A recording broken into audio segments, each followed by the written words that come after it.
Pozdravljeni. Najprej bi rada pozdravila, našega gosta danes, to je Tadej Kobal. Trenutno je star 20 let, je študent politologije na Fakulteti za družbene vede, je pa tudi osebnost leta 2019 na Valu 202 in vodja projekta ter glavni urednik portala priložnost.eu. Pozdravljen, Tadej. Dober dan. No, bi kar začela s prvim vprašanjem, in sicer, kakšni so bili vaši oziroma kar tvoji karierni cilji v mladosti? Ja, v bistvu, ko sem bil zelo majhen, še v predšolskem obdobju, sem si želel postati električist, tako kot moj oče, nekaj let kasneje pa pevec. Oboje se mi danes zdi smešno, ker sem danes študent politologije, kot je bilo omenjeno že v uvodu, se pravi ena povsem druga smer. In mislim, da zaenkrat sem s svojo karierno smerjo, mislim, da naredil pravo odločitev. Seveda pa bi rad tukaj poudaril, ker smo tukaj sami mladi, da ne živimo v obdobju, ko ne bi več menjavali poklicev oziroma delovnih mest, se pravi, skozi svoje življenje večkrat zamenjamo tako poklic kot tudi delovno mesto. In v prihodnosti se bolj vidim tako v politiki kot tudi, nevladnem oziroma mladinskem sektorju. Super, hvala. Kje pa si želiš dobiti svojo prvo zaposlitev? Kaj bi bila mogoče neka idealna pozicija, ki bi si jo želel? Ja, v bistvu moja prva zaposlitev še prek študentskega servisa je bila na Radioteleviziji Slovenija v okviru projekta Grem volit evropske poslance in mi je bilo pač super. Ampak načeloma res se pač vidim v politiki, ker je pač to moja smer, se pa vidim tudi v mladinskem delu. Tako da bomo videli, kaj bo uspelo, zdaj politika bolj ali manj odvisna od volitev, mladinsko delo pa pač me zelo veseli.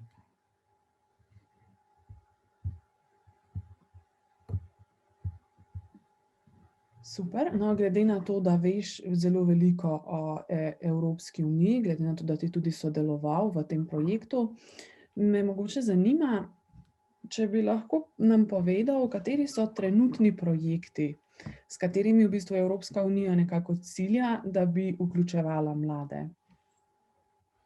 Ja, torej veliko je projektov, s katerimi želi Evropska unija nekako ciljati na mlade in mlade pritegniti, da postanejo bolj aktivni.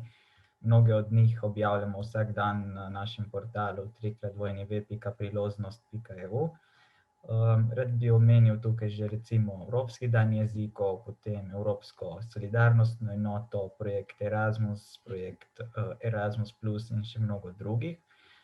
Nikakor pa ne smemo pozabiti na tiste vsakodnevne projekte, pri katerih Evropska unija sodeluje, največkrat v obliki finančnih sredstev. To so na primer mnogi mladinski centri po Sloveniji in pa tudi mnogi projekti, ki so prisotni v našem vsakdanjem življenju. Na spletni strani, kaj Evropska unija počne zame, ker beležijo te projekte, pri katerih sodeluje Evropska unija oziroma njihov pobudnik, sem ravno na današnji dan preveril, je bilo 1600 zabeležk o tem, 15 projektov je pa trenutno aktivnih v Sloveniji. To je pa v bistvu zelo velika številka. Zdaj me v bistvu zanima, na katerih področjih se dogajajo ti projekti, na katerih področjih v bistvu Evropska unija najbolj vpliva na mlade? Ja, v bistvu mnogi mladi so še tako mladi, da so že pozabili, kako je bilo v času pred Evropsko unijo oziroma pred, določenimi ukrepi. Na primer, če omenim samo brezplačno mobilno gostovanje znotraj Evropske unije, so se stroški v zadnjih 20 letih po nekaterih izračunih zmanjšali za 90, po drugih celo za še več kot 90%. Omenil bi rad tukaj tudi, da lahko z eno osebno izkaznico, se pravi v našem primeru slovensko, potujemo po vsej Evropi. Imamo evropsko zdravstveno zavarovanje, se pravi, če se poškodujemo v tujini, nimamo s tem dodatnih stroškov. In tudi če smo zdaj v času epidemije in se teh stvari, ker sem zdaj naštel, verjetno ne da izkoristiti oziroma jih pač ne moremo, lahko izkoristimo evropske priložnosti že takrat, oziroma Evropska unija vpliva že naprimer pri nakupovanju prek spleta, kjer nas ščiti evropska zakonodaja, naprimer, da pri uvozu izdelkov ne plačamo carine, da imamo višjo kakovost, predvsem potrošniških izdelkov, elektronske opreme in tako naprej. Ena stvar, ki je Evropska unija še nima in se jo pač uvaja, in upam, da se bo tudi uvedla v popolnosti v prihodnje, je zagotovo tudi enotni evropski digitalni trg, kar pomeni, v praksi naj bi to pomenilo, da bodo naprimer na Netflixu, če lahko omenim to platformo, vsi videi dostopni po celotni Evropski uniji, se pravi, da ne bo Nemčija videla enih videov, mi pa ne. Da bi bilo to enotno. Super. Zdaj pa mogoče še vprašanje povezano s študijem.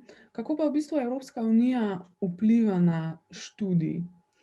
Torej pač na naš študij v Sloveniji, kako vpliva na, ne vem, študij drugje, na raznorazne izmenjave, kako je to povezano z Evropsko unijo? Ja, tukaj pri študiju gre predvsem za dve stvari. Prva je projekt Erasmus, oziroma pač, ki jo ponuja nek študij v tujini, oziroma študijske izmenjave. In druga stvar, ki smo dobili tudi zaradi Evropske unije, je bolonjski sistem. Bolonjski sistem v praksi pomeni, da so študiji primerljivi, se pravi in ocene in dosežena izobrazba. Se pravi, kaj to pomeni? To po eni strani pomeni, da lahko en del letnikov oziroma en letnik, naprimer dva, opravljamo v tujini, nekaj doma, in se nam vse te stvari potem priznajo. In pa hkrati pomeni tudi, da bo naprimer slovenski magisterij priznan tudi naprimer v Avstriji. Oziroma, da bo, ne vem, diploma priznana tudi v drugih državah članicah. Tukaj velja poudariti, da ta bolonjski sistem še ni popoln, ker gre še vedno za sorazmeroma nov sistem in se ga še izboljšuje. In popolnoma ga bomo uvedli šele takrat, ko bodo zadnje generacije zaključile še šolanje oziroma izobraževanje po predbolonjskem sistemu. Kakšni pa so v bistvu trendi za prihodnost v povezavi s študijem in vplivom na študij? Ja, jaz prihodnost vidim v tem, da pač bo čim več evropskih univerz oziroma fakultet pristopilo k temu bolonjskemu sistemu in tudi, da se bodo odpravile še dodatne ovire, kar se tiče te primerljivosti študijev, torej, da se bodo vsi izpiti, naprimer opravljeni v tujini, priznali tudi pri nas in obratno. Tako, hvala. Zdaj bi se pa vrnila na izmenjave, o katerih sva nekaj spregovorila že prej. Bi pa mogoče to temo rahlo razširila, in sicer govorila sva v Erasmus izmenjavah. Kakšne druge izmenjave pa še ponuja Evropska unija in komu so namenjene? Ja, v bistvu velikokrat se v okviru projekta Erasmus pozablja potem na tisti Erasmus plus, ki je v bistvu projekt, ki ni namenjen samo študentom, ampak načeloma vsem, ne vem, mladinskim delavcem s praktično različnim poklicem, in gre bolj ali manj za izmenjave oziroma za izobraževanje, ki trajajo tam od parih dni do, ne vem, 2 tednov. In so do predkoronskem času so še potekale večinoma v tujini, pa tudi pri nas seveda. To je v praksi pomenilo, da se je, ne vem, je bila tema izobraževanja neka stvar v mladinskem delu in so se pač zbrali različni strokovnjaki oziroma sodelavci s tega področja v eni državi, v enem kraju in so imeli tam eno izobraževanje. Zdaj vse te stvari potekajo žal na daljavo, ampak upamo, da bomo čim prej lahko šli.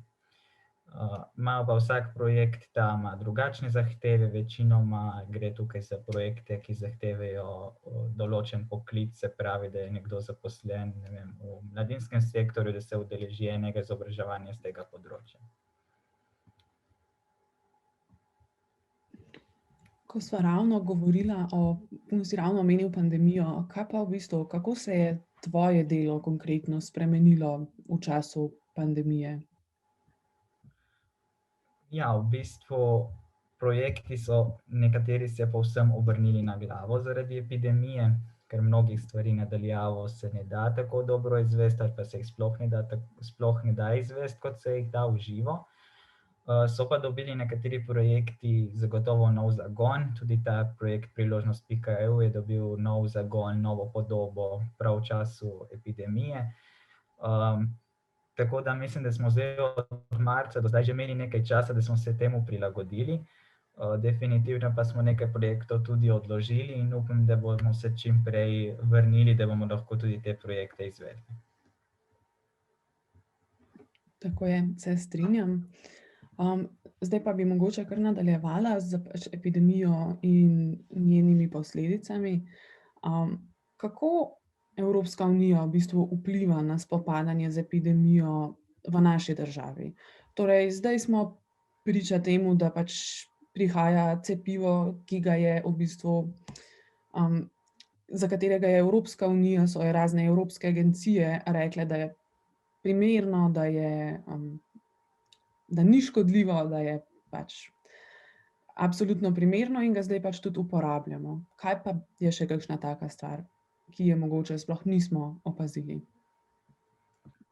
Ja, v bistvu vloga Evropske unije pri spopadanju z epidemijo na začetku je pravzaprav ni bilo. Je vsaka država počela nekaj po svoje in pač tako je v vsaki krizi, ampak zelo hitro se je pokazalo, da bo morala tudi Evropska unija ukrepati kot celota, ker je pač epidemija zajela vse evropske države.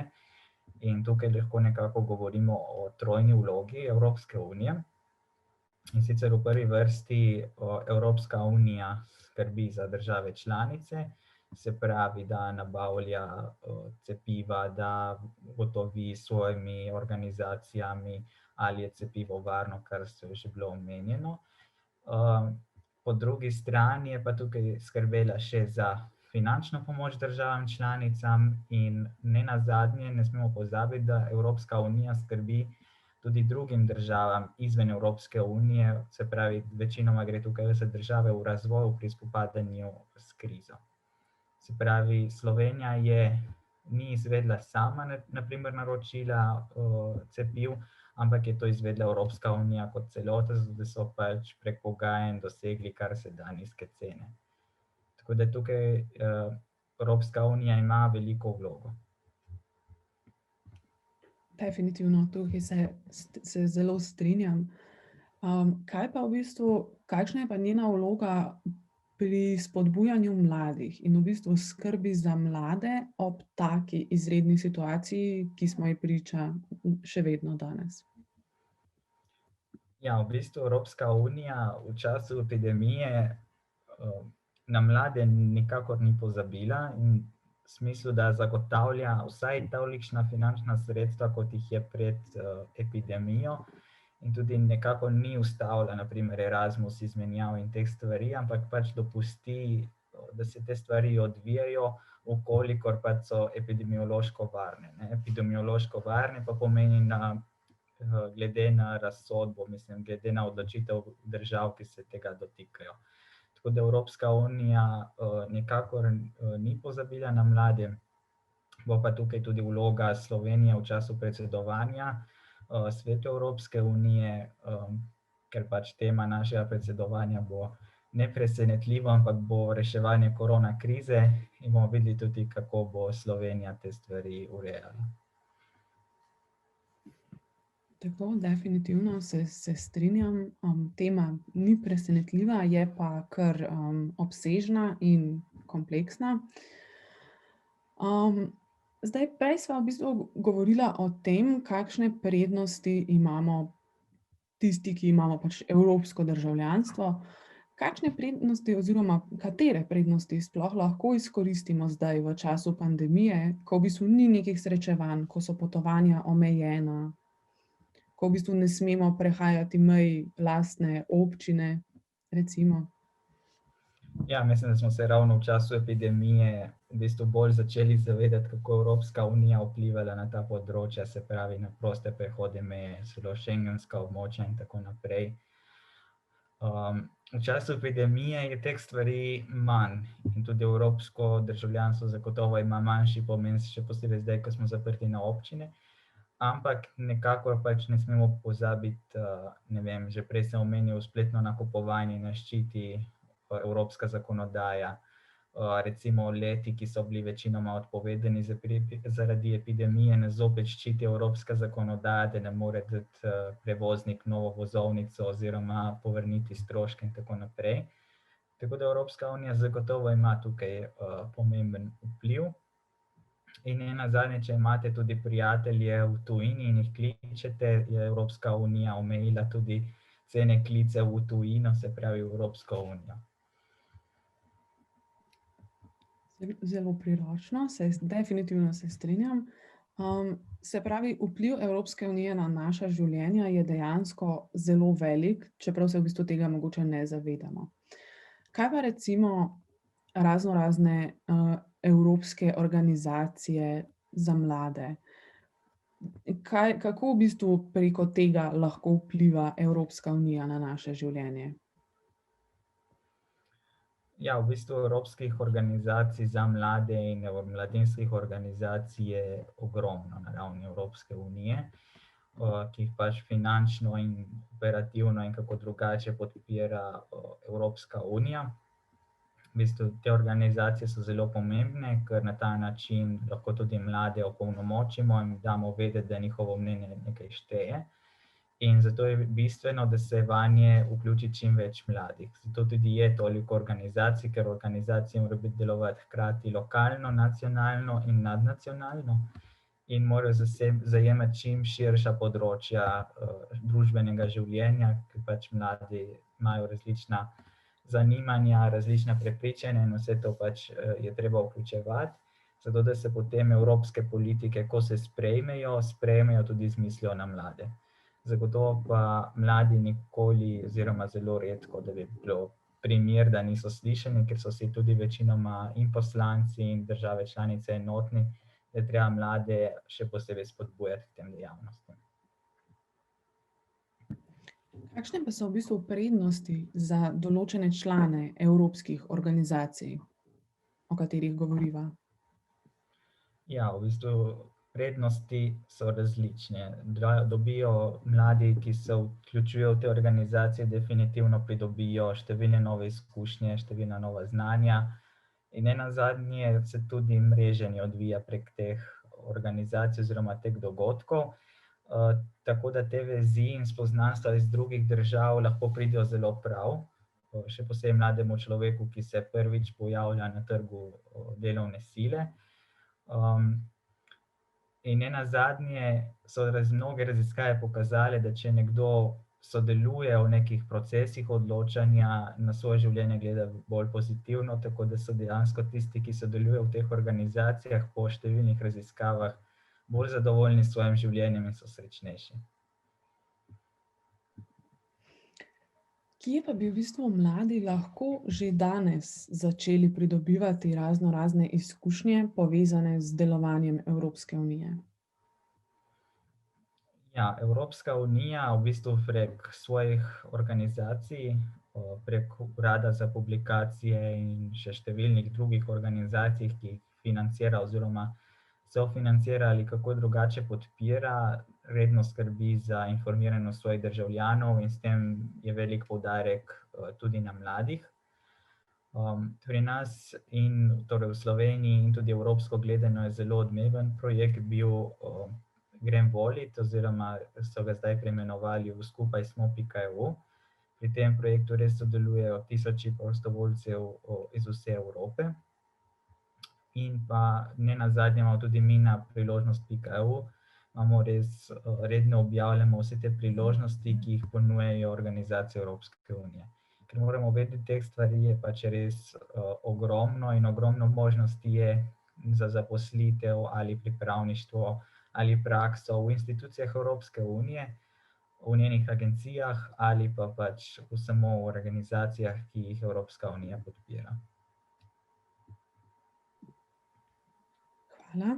Zdaj pa mogoče še zadnje vprašanje, in sicer, kaj bi sporočil mladim, ki razmišljajo o tem, da bi delovali v okviru Evropske unije oziroma v neki izmed njenih agencij oziroma ki se jim to trenutno zdi mogoče kar zelo oddaljen cilj? Ja, v bistvu Evropska unija ima vse te agencije, ima na primer agencijo za varno hrano, ima agencije, za vsako področje ima praktično svojo agencijo, tako kot jih ima na primer Slovenija. In kaj bi jim svetoval? V prvi vrsti, da naj se dobro izobrazijo na tistem področju, ki jih zanima, se pravi, če jih zanima, ne vem, delo v veterini, naj se pač izobrazijo na tem področju.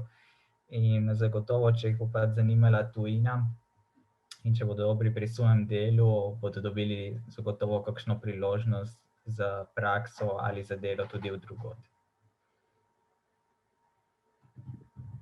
Najlepša hvala. Hvala vam.